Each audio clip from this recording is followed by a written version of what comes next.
Hi guys, I thought I would share with you today my favorite fall canning recipe, Allspice jam. It is my children's favorite and it's definitely a crowd pleaser for those cool fall days coming up. So I'm going to be using a lot of little jars because I'll probably give a bit of it away, and a couple of quart-sized jars, and I'm gonna get a small batch going. I have out my tools. I'm going to plop this in the bottom of here, and I'm going to start sterilizing my jars. And then in this pot, I'm going to start cutting up apples and pears and peeling them, dicing them, and getting them in this pot. So cooking in this one, sterilizing in this one, and we're gonna get it done. I'm starting a little bit later than I'd like to, but we'll still get it done. I have all of my jars in my pot, and I have turned that on high, so I'm gonna get them good and sterilized. Okay, I have my little setup going on. I'm gonna start with apples. I'm gonna peel them and chop them, and then I'll put the fruit I'm using in my pot, and nothing goes to waste around here. All the bits and bobs will go to our chickens.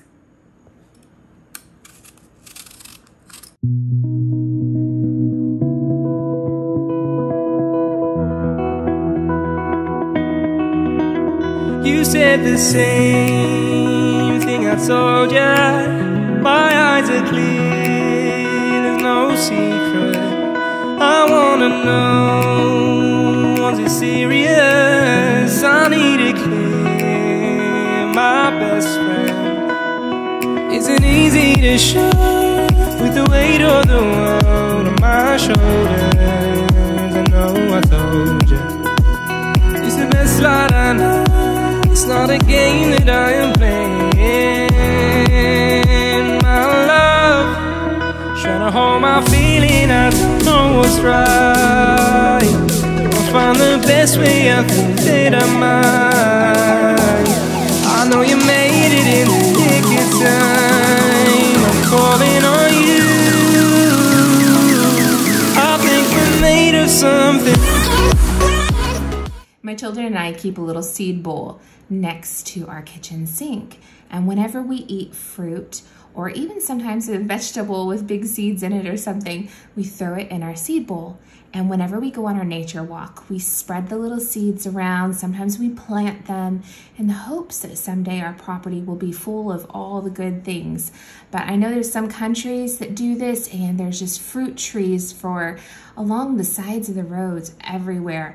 And what a wonderful concept of just keeping your seeds, spreading them as you go for a walk, and letting the animals do their work and planting all of the beautiful things.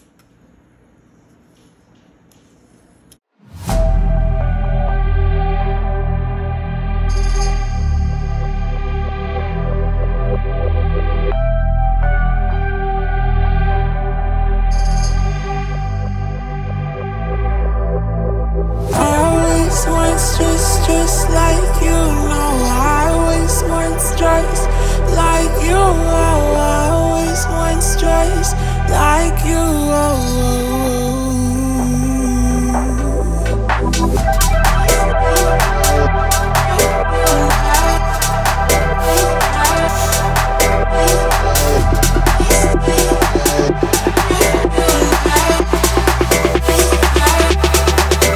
Let's go. So I have 6 pounds of fruit in here. So this is 4 cups of sugar. And then I'm going to add half a cup of lemon juice.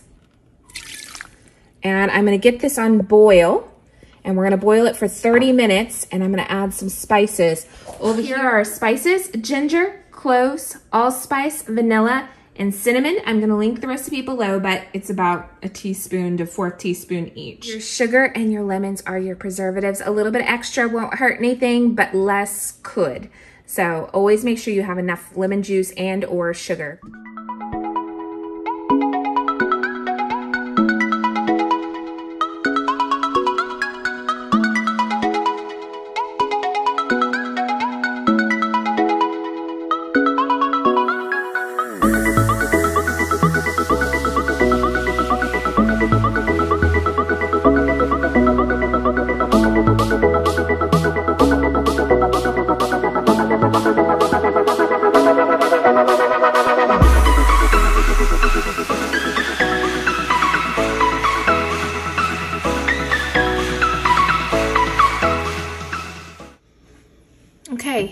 gonna get all of this stirred together and I'm gonna boil it for 30 minutes until it reaches the correct temperature. You may want to use your thermometer. 30 minutes. This is gonna make such a yummy jam. You're gonna be glad you did this. Okay, let that sit. You also don't be afraid to use some extra allspice. I actually did 2 batches of this last year and I called it fall spice jam and fall full spice jam. And the full spice had double the allspice and it was actually really good. So don't be afraid to play around with that a little. My jars are all nice and sterilized. Get these out and get them ready to be filled with jam.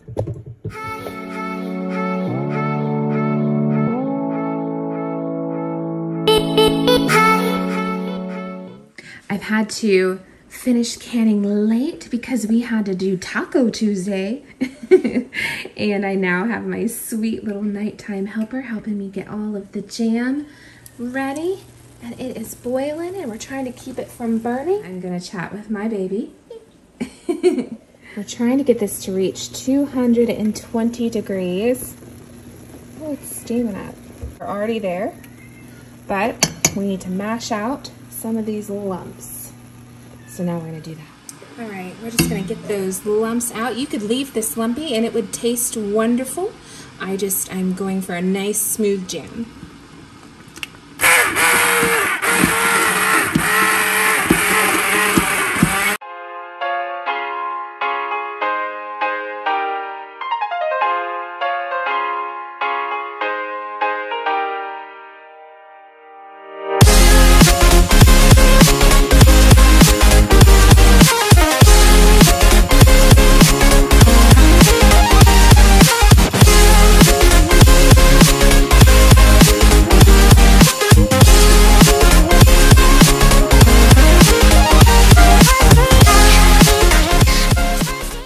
Okay, this is the part where I'm gonna customize it to my family. We really like the extra allspice in it. I just tasted it. And even though the recipe says to use like 1/4 of a teaspoon, I'm gonna add a lot because I know that's how we like it. It's really good. It's just a little bit more fall spicy. Give that one last stir, and I'm gonna be ready to fill my jars. Oops, I might wanna mash out that one last little apple there.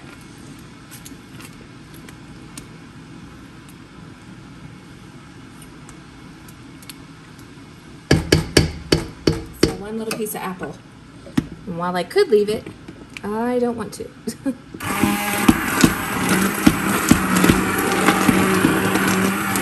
All right, this is ready to fill our jars. This is the part where I wish I had a bigger stove because I'm gonna shift all these things around to make my jam get closer.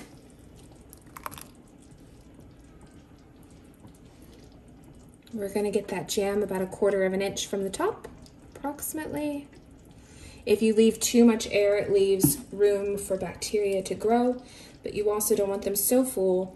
When they swell in the canning process, they don't explode.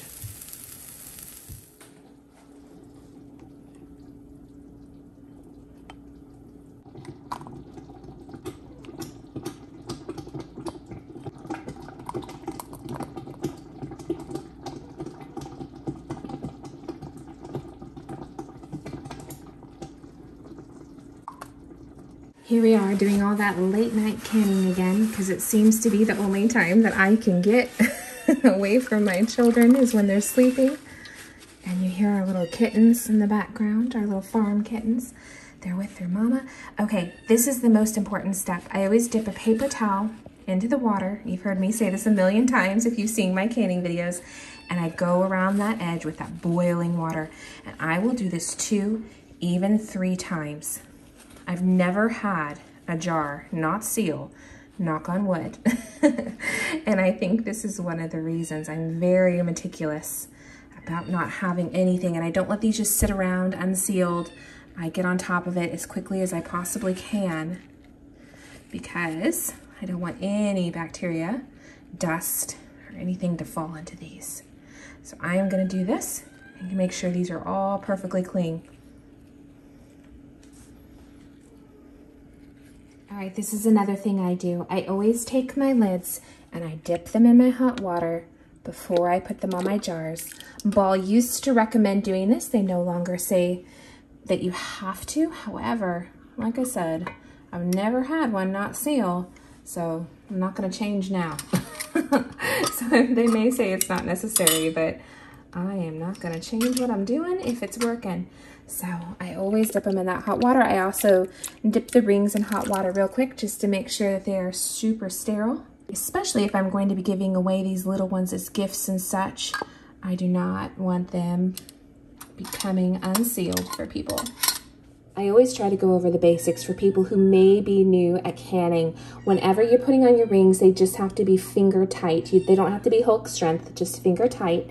And now I'm gonna drop these in water, and you can, according to your elevation. For me, that's about 10 minutes. For most people, that will be about 10 minutes. You can search that up on your favorite browser. Going a little bit longer won't hurt, but going under definitely could. So when in doubt, go longer. So I'm gonna drop these in hot water and start the processing. Another tip, if you're new or you just don't have maybe some of the supplies you want and you don't have the rubber thing to go at the bottom, you can wad up balls of tinfoil and put that down there and drop your cans on it, and it will do just fine. So use what you have and make it work. You also never wanna tug on those rings and rims, so be very careful whenever you put them in and whenever you take them out to not pull on them. And then when you take them out, you don't want to touch them for 24 hours. Try to fit as many in here as I possibly can. I might have to do this twice.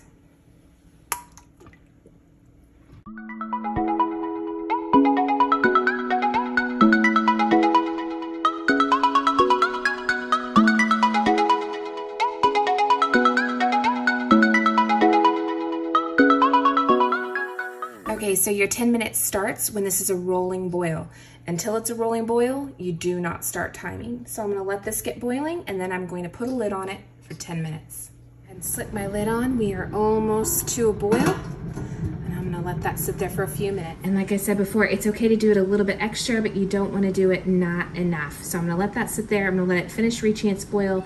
Probably come back in about 15 minutes. And as you can see, it's super late because I had to feed the children and get the children ready for bed and kiss them in prayers and kiss them again and put them back in.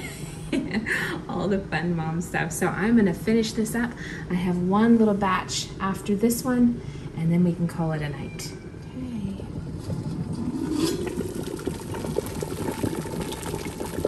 And let that cool off just a little, and then we'll pull those out. Okay, I have the last 4 in, and then I can finally go to bed.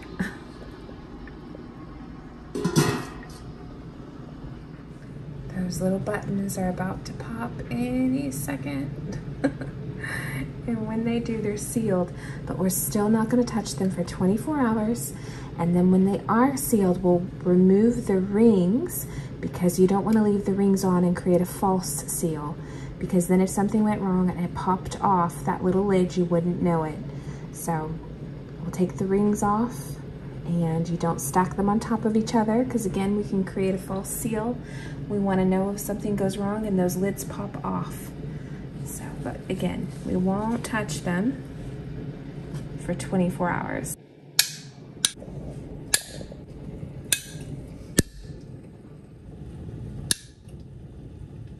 It's the next day, it's been 24 hours. So now I'm going to remove my rings, and I've already placed my little fall spice label on my jam, and I'm gonna store them in a cool place in a single layer so that we don't get a false seal, and we are done. This turned out so good. It's a really yummy recipe for fall.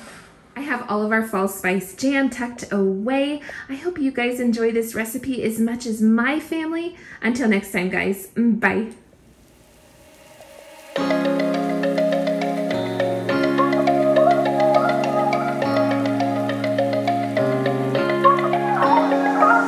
Fly away to the sky, shining bright like a shine.